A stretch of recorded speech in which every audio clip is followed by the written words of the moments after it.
The National Weather Service has issued Severe Thunderstorm Watch number 289, and has been issued for the following areas: in California, Fresno, Kern, Kings, Madera, Merced, Mariposa, Stanislaus, Tuolumne, Tour, San Luis Obispo, Santa Barbara, Ventura, Los Angeles, Inyo, San Bernardino, Riverside, Orange, San Diego, Imperial, Monterey, San Bernardino, Santa Clara, Santa Cruz, San Mateo,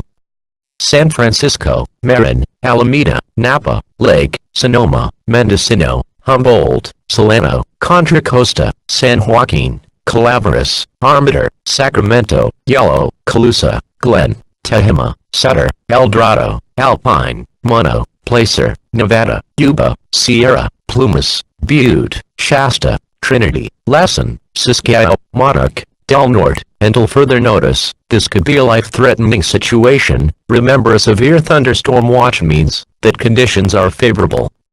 for the development of severe weather, including large hail and damaging winds, in and close to the watch area. While severe weather may not be imminent, persons should remain alert for rapidly changing weather conditions, and listen for later statements and possible warnings. Stay tuned to No Weather Radio, commercial radio and television outlets, or internet sources for the latest severe weather information.